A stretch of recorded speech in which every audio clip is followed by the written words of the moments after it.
Strength and conditioning for cyclists. Why do we need to do it? Why is it important? And what can it help with? With endurance or road cycling or off-road cycling, we tend to spend a lot of time in the same position. So some rides can be an hour, 2 hours, 3, 4 hours if you're really serious about it. We need to make sure that our core is strong, our upper body is strong as well, uses our arms a surprising amount, and we need to make sure we're using and engaging our glutes. Keeps our posture good throughout. It means that we'll be able to produce power, and we support the legs by using our glutes, and a lot of power comes from the core as well. Especially things when it comes to like sprinting, at the saddle, climbing, again a lot of core work. If you watch the professional riders, so the Tour de France, things like that, when they're climbing or when they're putting a lot of power down, their body is dead still, so their hips are very, very still. A lot of power coming from the hips and the core. So this routine we're going to take you through is going to help you engage your core, engage your glutes, become a stronger cyclist, become more comfortable on the bike, and in turn prevent injuries. I'm going to use a few bits of equipment. So I've got a little box here. All it needs is a raised surface, and I'll show you the exercise in a minute. I've got a small weight, so in this case it's a 5 kilogram weight. You can adjust that to whatever you need, so you might need to be a little bit lighter to start with. And I also have a long band like this. You can also use the smaller TheraBands as well. All we're going to be doing is wrapping them around our legs. So here we go. To start with, we're just going to get ourselves into a deep squat position. So just to get everything moving. So squat down. I like to do this before I get on the bike as well. It's nice, just opens up the hips and engages the glutes a little bit. And we're just going to go into that 3 times. So come up and then back down. You should feel that opening up the groin and opening up the hips. Little shake of the legs between, and then again come into that squat position.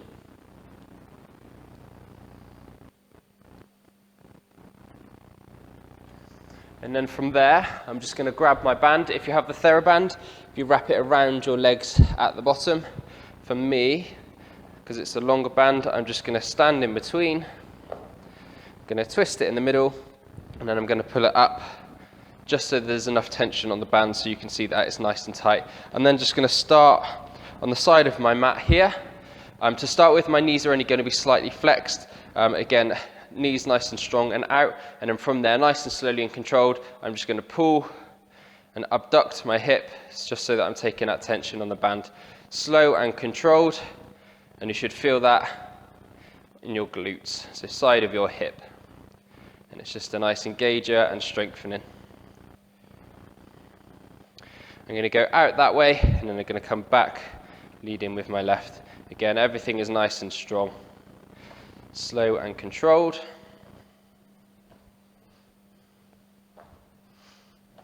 And I'm going to do that 3 times, so I'm going to repeat that twice more.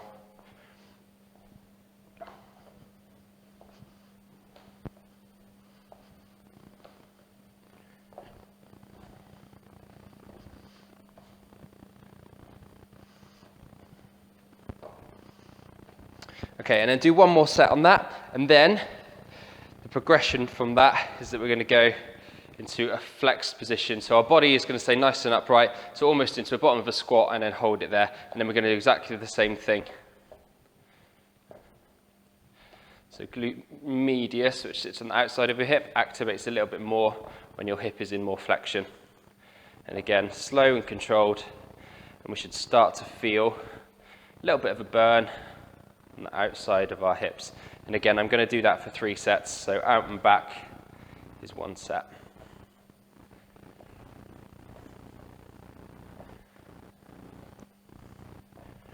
You can change the resistance. You can use a firmer band. I can pull up more on the band here to increase the resistance on the band.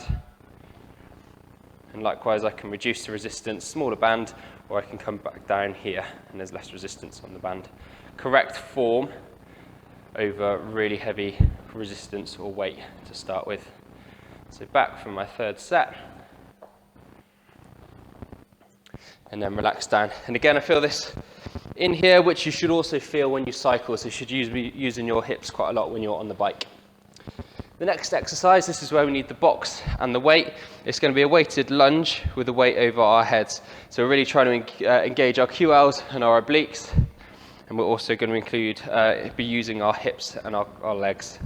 So to do this, You want to put your, so I'm going to start on my right leg working, so my left leg back onto the box, and then the weight is in the same hand as the leg that's working. So right leg working, weight in the right hand. I'm going to go up over my head with the weight, and then I'm going to lunge down. I want to keep the weight straight up above my head. My knee is staying out over my toes, nice and strong. I'm going to go 5 reps.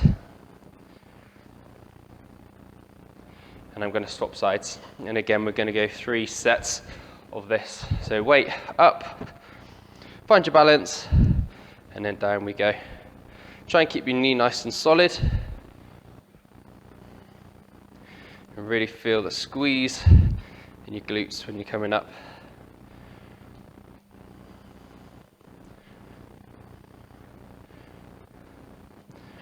Again, correct form. So if you're finding that you're not able to keep the weight up or it's starting to hurt too much and your form is failing, reduce the weight. If you have to start with, do it without a weight. So again, correct technique. So hand up above my head, unweighted, so just body weight, down and up.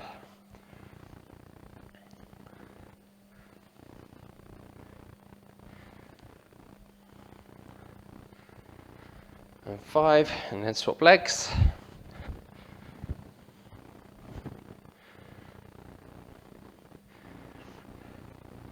3, 4, 5, and then one more set. Again, if you need to shake off between, have a little rest, don't give yourself too long. And then 5 more on each leg. So 1, 2, 3, 4, 5. And again, I'm keeping my knee out. So if you were to look from the straight on angle, my knee is going down and up. You don't want your knee to come in like that. So make sure you keep an eye on what your left knee or your front knee is doing and keep it over your toes. So last set on my left leg. 1, 2, 3, 4, 5. And again, slow and controlled, so don't rush any of this. The next movement we're going to do, again, includes the box, and you can experiment with the height of the box. The higher up you start with, the better, so you'll get more glute engagement. So again, if you can find a box at home, you can use your stairs, you could use a chair, or if you're in the gym, you can use the boxes that they have available. All we're going to do for this is very similar, so it's still the lunge position. But what we're going to do is step up onto the box. So you want to start with your foot on the box, and then you're just going to push yourself forward and up. You don't want to swing yourself up, so I don't want to be using my arms too much to swing. I want to be using my glutes and my legs. So really gently, I'm just going to push myself up like that and bring my left leg up to meet it. Again, I'm keeping my knee out. So if I show from this side, I don't want to do that. I want to keep my neck out and push up. Okay, and again, not swinging, using my muscles and my strength. And I'm going to go, again, 5 reps for 3 sets, and I'm going to swap legs in between. So 1, 2, 3, 4, 5. If you're finding that too easy, or you're not quite feeling the burn in your glutes, our glutes should already be starting to fatigue a little bit, so you should feel that. If you don't feel it, come higher with the box. If you're feeling it too much and struggling to keep your knee out, drop the box a little bit lower. So we come onto our left leg. Again, not using my arms, using my muscles in my leg. 4, 5. Try and keep your glute nice, your core nice and tight whilst you're doing this as well, so you're getting a little bit of engagement from your core. So second set, 1, 2, 3, 4, 5. And again, try and be nice and controlled on the way down. So you don't want to come up and then just drop your body down. You want to control it on the way down as well. Last one. 1, 2, 3, 4, and 5. 5 reps on each leg, 3 sets in total. So glutes should really be getting a good workout now. We're really starting to feel our glutes working. If you think of how many pedal strokes you're doing on a bike ride, it's a hell of a lot of repetitions. So again, really getting the endurance into our glutes, especially when we're on the pull-up phase, and then when we get to the top as well, we're really engaging our glutes. So from here, again, we're going to start to work the glutes. We're bringing in the core a little bit as well with this one. So what we're going to do is onto our all fours, and then we're just going to go into donkey kicks, and we're going to abduction as well. So to start with, just hip extension, keep your core nice and tight, and kick back up. Try not to arch your back too much, and again, slow and controlled movements. And you should really feel the squeeze in your glutes. You shouldn't feel it too much in your hamstring. And again, we're going 5 reps, 3 sets, and we're going to swap legs in between. So core is nice and tight, so I don't want my body rolling out like that. I will feel that my hip wants to laterally rotate a little bit. That's okay, that's a natural movement for it. But try and keep your core nice and tight. Don't let your back move too much. So again, big squeeze into the glute. You might feel that you're able to squeeze or engage one more than the other. Again, that's quite normal. All to do with the neuromuscular junction or the strength of. So 5 reps there, and then we're going to swap.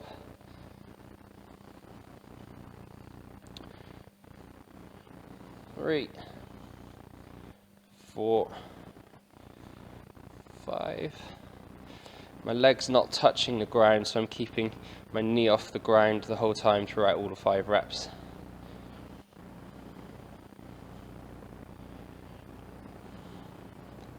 And last set, again, if you need to give yourself a little rest in between, that's fine. Don't give it too long, but just make sure your form is correct. So last set, 2, 3, 4,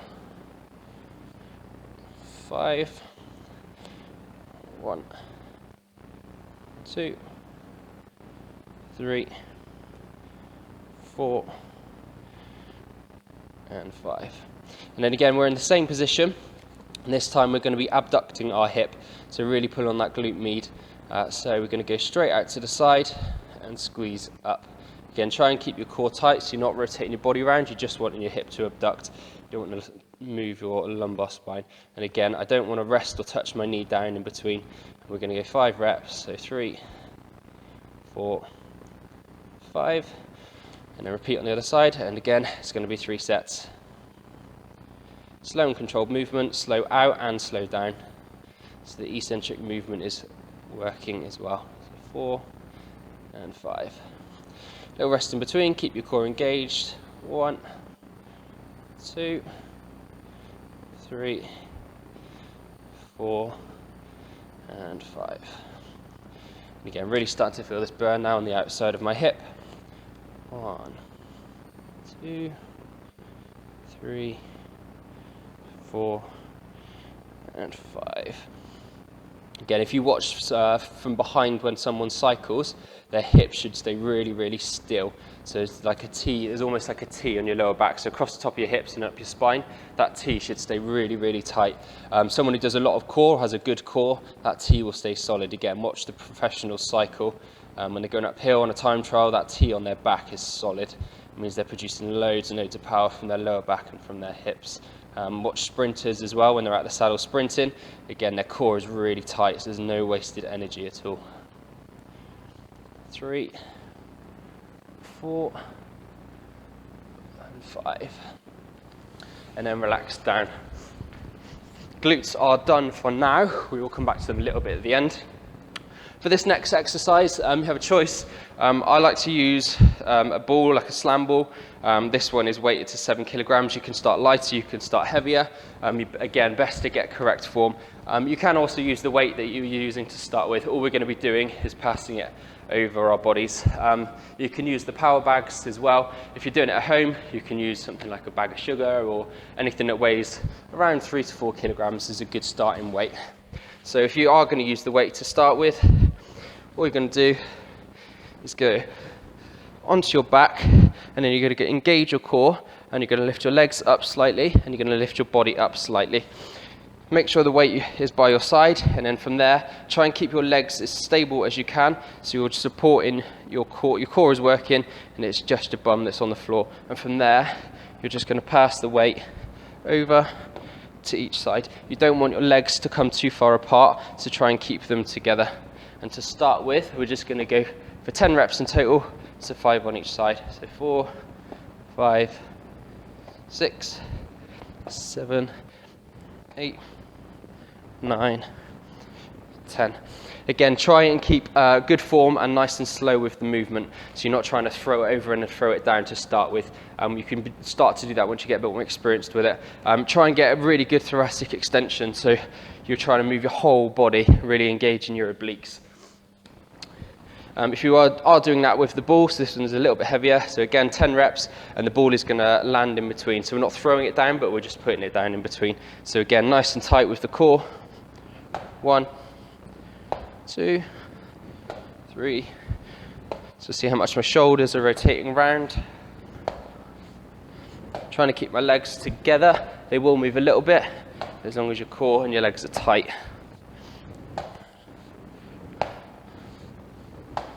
And relax down. And again, we should be starting to feel this up and around where our obliques are. We should feel it in the rectus abdominis as well. Really good core exercise. So again, when you think if you're time trialing that aero position, or if you're on a road bike, your core and your obliques are working really hard to stay nice and tight. And again, 3 sets, so 10 reps, 5 on each side, 3 sets. So for our last set, again, drop your body back down, legs up. 1, 2, 3, 4, 5, 6, 7, 8, 9, and 10. Again, adjust the weight to however you're comfortable. To start with, if you're finding it with any weight at all is too difficult, that's absolutely fine. So you just want to get yourself into that position and just touch side to side. So no weight at all, and you're still getting a really good workout in the core just there. The next exercise we're going to go into, coming back to glutes a little bit, but also still very much core related. This is my favorite exercise of the lot for cycling, so really, really beneficial. So we're going to be onto our backs, and then we're going to go up into a glute bridge, and then one at a time we're going to raise our legs and straighten. To do this, we want to keep our core tight. So as soon as I bring one leg up, I don't want my body to collapse down. So I'm keeping my core tight. I don't want to put too much energy or force through my hands. So trying to keep them nice and loose. Bring one leg up, straighten, back down, and the other one. Again, I'm trying to keep my hips flat, so I don't want them to be rocking around when I change legs. And we're doing 5 on each leg, so 6, 7, 8, 9, 10. And relax down. Really, really like this exercise. So you're feeling it all where you feel when you're on your bike and you put the power down, you're feeling that same burn and fatigue. When I do this, so I'm going to go for my second set now, I'm up in a really nice straight position, so try not to let your glutes lag down. So nice firm position, keep your glutes engaged and your hips level. 6, 7, 8, 9, and 10. Really nice on the lower back as well, so QLs are working really hard. This is great for addressing imbalances. So some people, their hips tend to come slightly out and then they feel like they're lopsided on the bike. Getting saddle sores is a good sign of that. So if you're getting saddle sores on one side, it might be a sign that your hips are out. A lot of people feel like their legs are different lengths when they cycle as well. And again, normally that comes from hips, one side being tighter than the other, and then one rises up. This is a really, really good way of finding out if that's the case and correcting it. So here we go for our last set.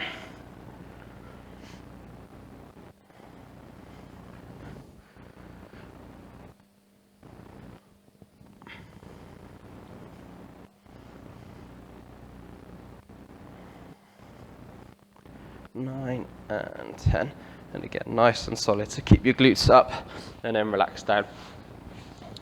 The next one again is going to focus on the core, and we're starting to bring our arms up a little bit as well. When we're on the bike, we tend to be, depending on how sort of low down your handlebars are, our arms are normally quite flexed for long periods of time.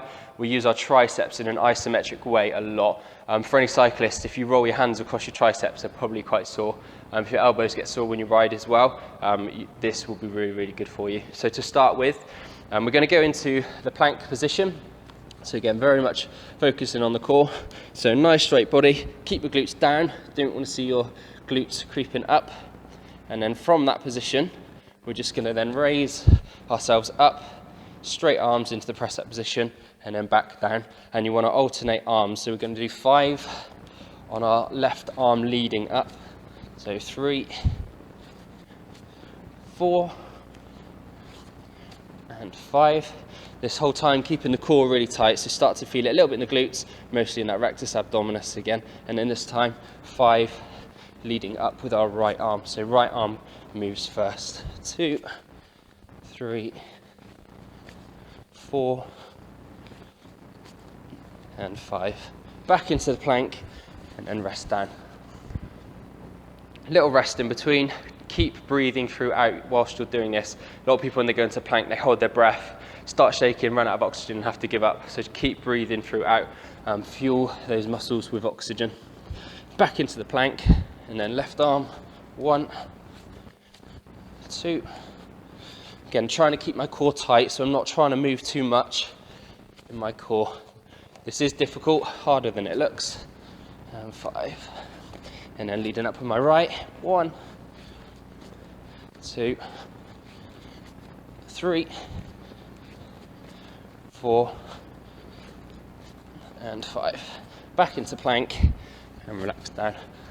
Starting to feel the triceps working quite hard, starting to feel the shoulders work quite hard as well. And again, this will really help you keep nice and tight on the bike.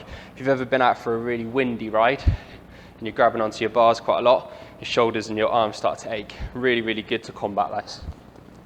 So last set, again, 10 reps in total, 5 on each side. So here we go for our last set. Up with the left, 1, 2, 3, 4, and 5. Back into plank, swap arms, 1, 2, 3, 4, 5. Back into plank and rest down. Form just starting to go a little bit at the end as the body fatigues, but that's okay, as long as you feel like you're still in control of that movement. The last one we're going to focus on is a variation of push-ups. There's going to be 2 different push-ups to do. Cyclists are quite bad for neglecting upper body work, and I was guilty of this when I was cycling as well. It was really, really important. Again, a lot of the professionals are doing a lot of upper body work. So it's a variation of push-up. We're going to focus on the triceps. It's also going to be working the shoulders, and again, it still works the core. First one we're going to do, into the push-up position. So again, nice and low, and then we're going to go down into a push-up, and then we're just going to bring our leg up either side. So if I show you from the front angle, so I'm down normal position, so just widen the shoulder width with my hands, down into a push-up, and then out. And again, I'm trying to keep my core nice and tight. Okay, and I'm just going to do, again, 5 reps on each side, so it's going to be 10 in total. So push up, and then 1, 2, 3, 4, 5, 6, 7, 8, 9, 10, and then push up and relax. In between those, we're going to alternate between a diamond push-up. To start with, you might not be able to get your hands completely together, but try and come as close as you can, or certainly work your way in. So again, if I show you from the side, I'm going to touch my hands, so my hands are really, really close together, and I'm just going to go down and up. From the front, so hands together, down and back up. Start with 5 on these. If you've not done push-ups before, you don't do too much upper body. 5 reps, 3 sets. So here we go into the diamond push-up. 1, 2, 3, 4, and 5. The nice thing about the diamond push-ups is they focus on the triceps more than the chest. You'll still feel it on your chest and your pectoral muscles, but it's going to focus more on the tricep. And then again, we're going to go back to our push-up with our leg movements. So into push-up, 1, 2, 3, 4, 5, 6, 7, 8, 9, 10, and push up. Again, keep focusing on the breathing in between. Little rest, and then into our diamonds again.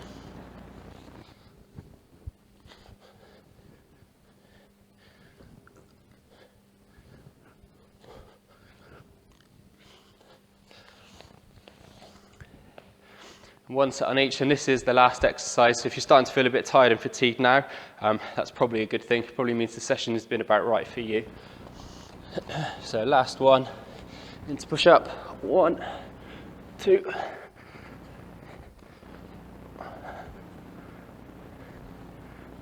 7, 8, 9, and 10, and push up.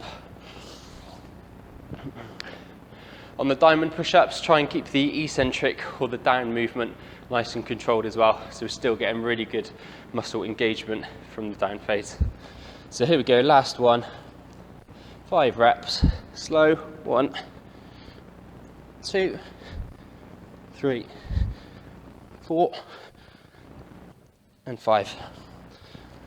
And there we go, we are done. Strength and conditioning really important for cyclists. If you don't get injured on the bike and you think, oh, I don't need to be doing it, it massively improves performance. If you feel like you're getting quite tired towards the end of the ride, that routine will really, really help. I hope you enjoyed this video. Hope you found it really, really useful, and thank you for watching. Stay tuned for more stuff for cyclists. There's also strength and conditioning work for runners, and there's loads more on the website as well.